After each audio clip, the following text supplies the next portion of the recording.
What is up, YouTube? This is Schmidtward checking in from the Project Diablo 2 Crafters season. We're about 2 weeks in, and my time during the Crafters season is coming to an end. S8.5 comes out today, and I'm going to give that a whirl, see what's what over there. This is more of a summary of the Crafters League and the things I liked, the things I thought could be better, and just general kind of overview for some feedback for the dev team and those who will be, making changes moving forward and whatnot.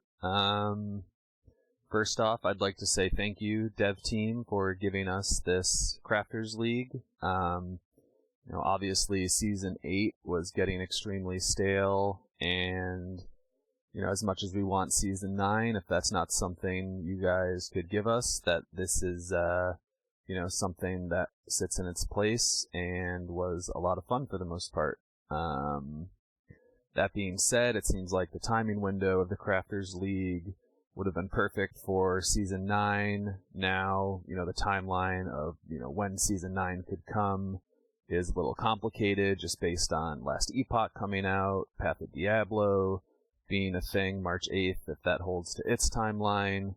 We have a new Path of Exile League coming mid-March, end of March, I believe.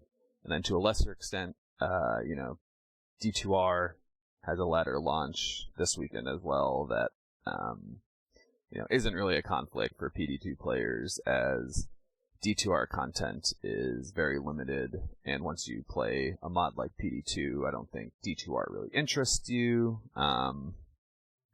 That being said, it does, kind of feel like the Crafters League was a stall league, more or less. Like I mentioned, Season 9 dropping when Crafters did, or like a week prior, would have been amazing, just given that, we would have had, 2 to 3 weeks before S8.5 comes out, which is generally, a good amount of time for people like myself and other, aggressive degen players to kind of get the most out of their Project Diablo 2 League experience. But, not going to harp on that too much. This Crafters League was awesome, and it's just a treat that, we did get this, and, Season 8 just wasn't dragged out, longer than it already has been. Now to go into, the negatives and where I think, the league could have been better. It seems like implementation wasn't really a huge focus, nor was playtesting for said implementation. That was clear logging in from hour 1, where, mercenaries weren't obtainable outside of the Bloodraven quest, and hoping you got, the mercenary you wanted. Luckily for me, I got a physical merc out of the Act 1 quest. I would have preferred Vigor, but the Phys merc was great. So if I got the cold merc, I would have been pretty disappointed, but I guess I high-rolled that, or at least mid-rolled it. And it's kind of clear, obviously, that wasn't tested, because if, someone played the game for, an hour, you would have known that there was a crash bug with the mercenaries, and hopefully that could have been adjusted. Also, the 2x experience that was part of the big draw to this league obviously wasn't implemented correctly, and that kind of put a damper on a lot of people's experience.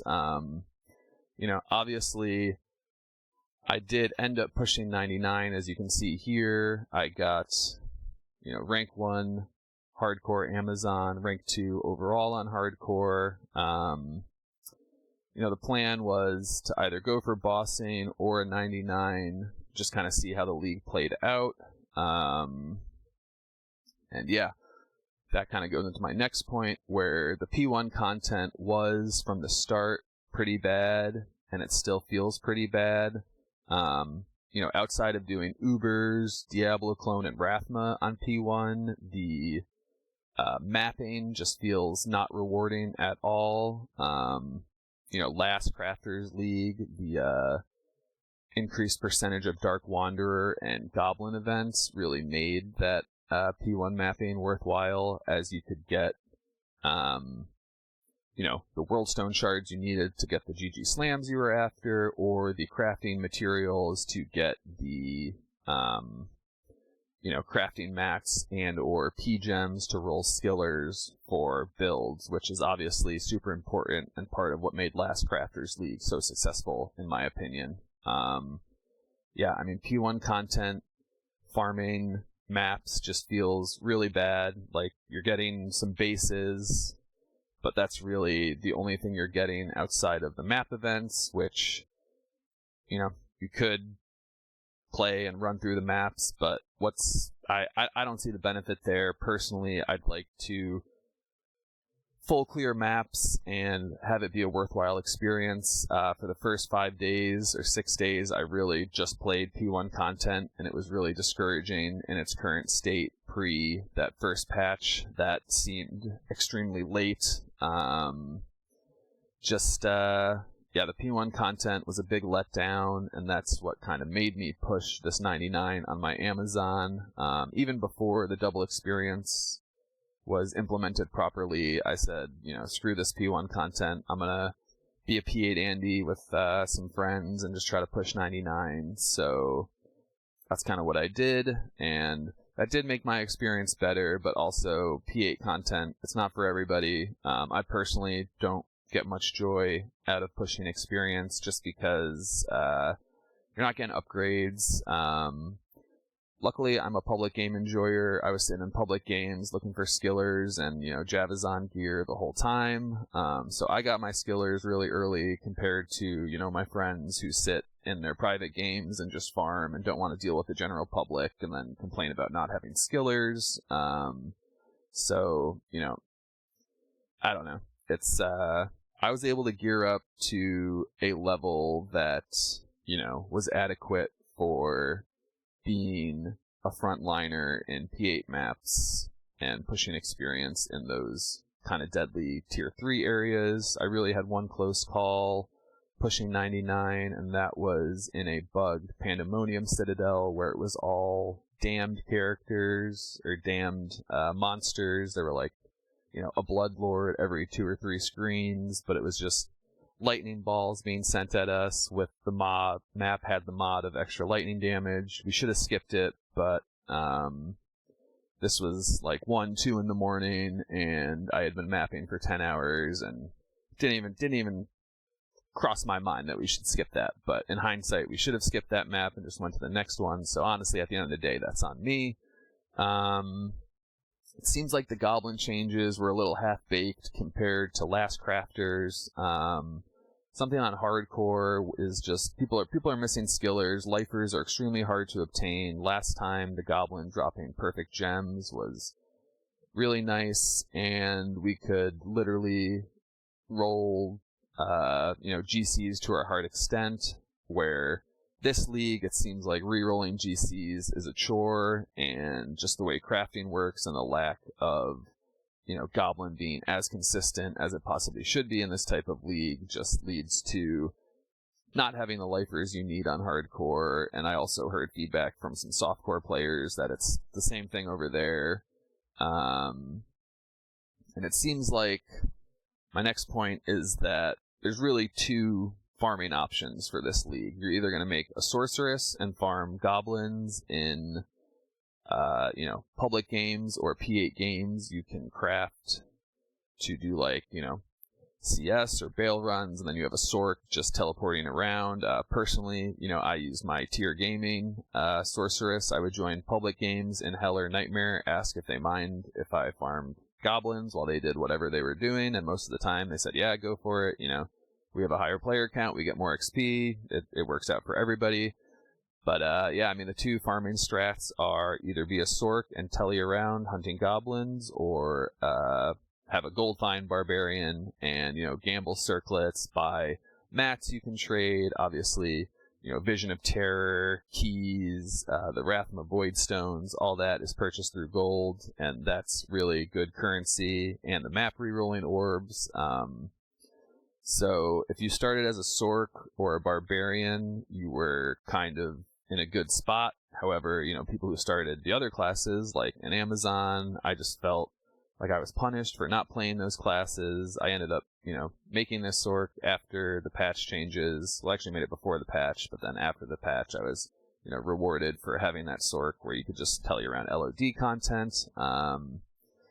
Yeah, it just seems like maybe not as much thought was put into, the league as could have been, and to that point, releasing the patch notes, 2 days before the league started didn't really give the community time to give feedback or their impressions. Obviously if there was even 1 day of open beta testing, we would have found the mercenary bug, we would have found the experience bug, we likely could have provided feedback on the goblin and its release state, and definitely, P1 content in maps. I know people like myself would have gotten to maps and kind of seen what it was and, could have provided feedback that could have made the league go to a much cleaner start. But yeah, and then the last point is currency issues. High runes are mostly worthless. You can socket burr runes. Chams are obviously the most GG find. I found a burr rune farming on my Amazon in Arcane Sanctuary day 1, probably like hour 9, 10, and it just felt terrible because, sure, I found a burr rune, but what am I going to do with it? It's the first burr rune I've ever found in Arcane, and I generally start Assassins in Arcane, so that was, it really feels bad, but like I don't really care. It is what it is. I went in expecting that to be the case, and it was. Overall, I'd say, to sum it up, it's awesome we got this Crafters League. The timing was fine, but also I think the timing window for this league could have been better spent on Season 9. It does, fall between the parameters of the usual ladder reset time and now, moving forward with Last Epoch, Path of Diablo, Path of Exile, and D2R. It just seems like I'm not sure where they're going to fit in Season 9. Are we going to have to wait till April or May? If that's the case, it is what it is, and I'll still happily play. And hopefully there's some good changes for Season 9.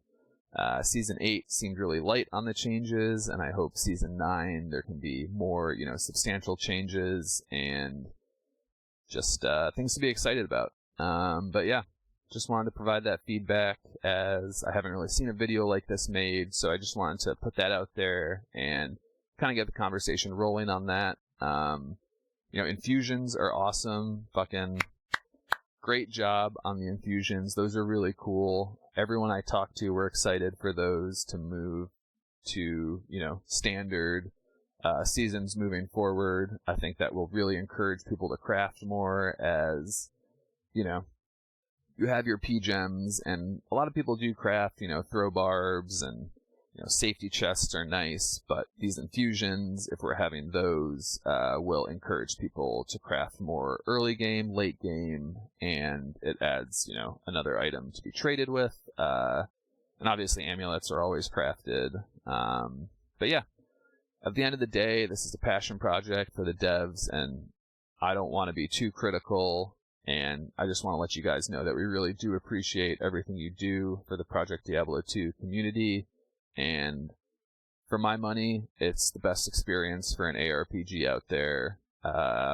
Obviously, games like Path of Exile provide much more depth, and they're obviously working with a newer engine with support from, the base company, where Blizzard has just hung this game out to dry, and, the Project Diablo 2 team really does a lot for the game and making Diablo 2 an interesting experience. So, again, thank you, Senpai. Thank you, Kanite. Thank you to the other guys who work on this project, guys and gals. And yeah, like I said, I'll be playing Last Epoch moving forward, but really looking forward to Season 9 whenever that does drop. Hopefully it's sooner than later and not conflicting with the other ARPGs we enjoy to play. This has been a longer video than I wanted to, but I just wanted to put my feelings out there and kind of make sure our voices are heard on this. And yeah, nothing but love from me, and I hope, this isn't seen as me bashing the mod or anything. It's just me putting my feelings out there, and like I said, I really appreciate everything the dev team does for this mod, and yeah, really appreciate everybody who plays, supports the mod. If you do like playing the mod, I highly recommend you support the Patreon. I want to say that's probably the best way to support it. Obviously, being a Twitch sub to Senpai puts some money in their pocket, but they're not getting all that money. A higher percentage will come from that Patreon. So if you're a Twitch sub, consider either canceling that and donating to the Patreon, or, in addition to the Twitch sub, join the Patreon, because without the public support, this game wouldn't be here. We saw that, during Season 8, when they were having, server issues, they were being negative, net, and once, they made that information public, a lot of support came out, so, yeah. Just moving forward, let's try to make this mod as best we can, and if there's anything I can do, leave a comment, and I'd love to hear from you guys. Awesome. Hope you enjoy the rest of your Crafters League, and I look forward to seeing everybody in Season 9. Have a great day, everybody. Peace out.